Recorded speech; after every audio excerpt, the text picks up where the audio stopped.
What's happening, people? Back with another reaction, back with some more Gyllene from the 1980s self-titled album.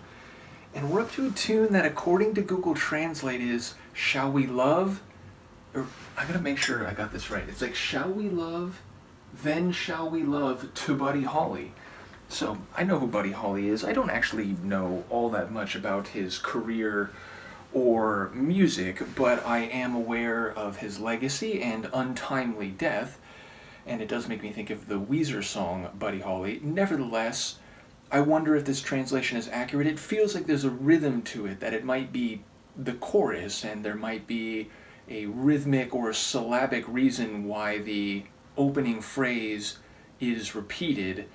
And nevertheless, I wonder if it's sort of a tribute to Buddy Holly and maybe specifically to his music. I don't quite know what to think of that, because again, my knowledge of Buddy Holly is just based on like general understanding or reputation. So yes, obviously in the moment I won't be able to decipher lyrics, but I look forward to any insights people might offer. Once again, shout out to Jeebus for providing the Gyllene material, and let's hear it. This is Gyllene from their 1980 full LP, and according to Google Translate, this one means Shall We Love, Then Shall We Love to Buddy Holly.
I love that keyboard run.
I thought it was going to do that.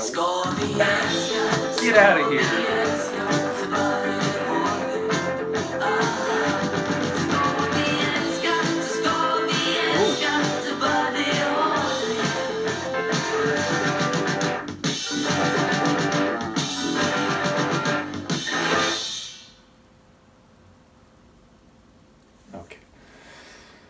And then they come back with the title phrase again. So it's like number one, that's an instant favorite for multiple reasons, including the cheeky, are we ending it? No, we're not ending it. Yes, we're ending it. No, we're not ending it. Okay, finally, we're ending it.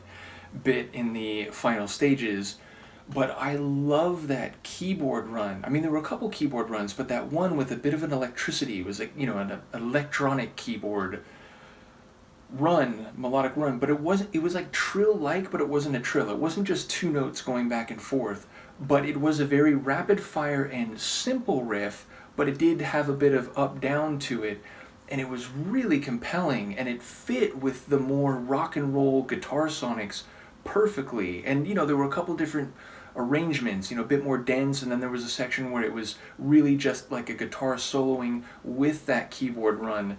And yeah, I really, really enjoyed that. I enjoyed Pear's vocals, especially at the end. Like, after that false ending, it's like he kicked them up to an even higher level, had a bit more, like, fire and rasp to them.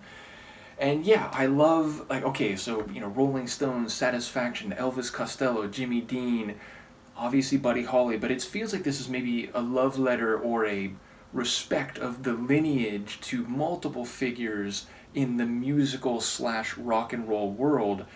And so it feels like it's, the title is a bit more narrowly targeted, but it seems like the sentiment is applied more broadly. And I enjoyed hearing those, proper names and English language references, which I didn't expect, which I suppose gives me a bit more insight than I thought, even if in general I'm thinking, again, this is still more or less a conclusion based on incomplete information, but I'm thinking that it is somewhat like I considered in advance, that it's sort of a tribute to these people who, paved the way or inspired the creativity that Jelena Teeter is bringing on this album.